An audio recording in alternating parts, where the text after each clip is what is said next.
तालुके चमबड़ जे मुख़्तलिफ़ ॻोठनि जे इमाम बारगाहनि ऐं पड़नि मां सुबुह 8 बजे खां 50 खां मथे काफ़िला संजर चांग रोड आचर इमाम बारगाह ते गॾु थिया, जिते नोहा ख़्वानी ऐं सीना ज़नी थी रही आहे। जिते काफ़िलनि सां गॾु 14 सिंहजूं 8 ज़लजना बि पिणु गॾु आहिनि, जॾहिं त मरकज़ी जुलूस जे गुज़रगाहनि ते सिक्योरिटी जा इंतिहाई इंतज़ाम सख़्त कया विया आहिनि ऐं शहर में दाख़िल थींदड़ मुख्य रस्तनि खे बैनर ऐं रुकावटूं ॾियारे बंदि कयो वियो आहे। DSP चंबड़ मीर लियाकत अली टालपुर SHO चंबड़ इम्तियाज़ अली डोमकी जी अॻुवाणीअ में 112 पुलिस जवान तैनात कया विया आहिनि। आचार इमाम बारगाह ते शाम 5 बजे ताईं नोहा ख़्वानी ऐं सीना ज़नी बाद मरकज़ी जुलूस ओल्ड नेशनल बैंक ते पहुचंदो, जिते मजलिस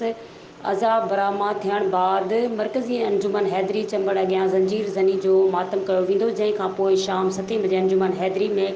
शाम ग़रीबां पढ़ी वेंदी, जॾहिं त शहर में मरकज़ी जुलूस गुज़रगाहनि ते सबीलूं ऐं लंगर जारी आहे, जॾहिं त SM चंबड़ पारां मरकज़ी जुलूस जे गुज़रगाहनि ते मेडिकल कैंप पिणु क़ाइमु कयो वियो आहे। मज़ीद खबरों और तफसीलात के लिए विजिट करें हमारी वेबसाइट www.awamiNewsHD.com।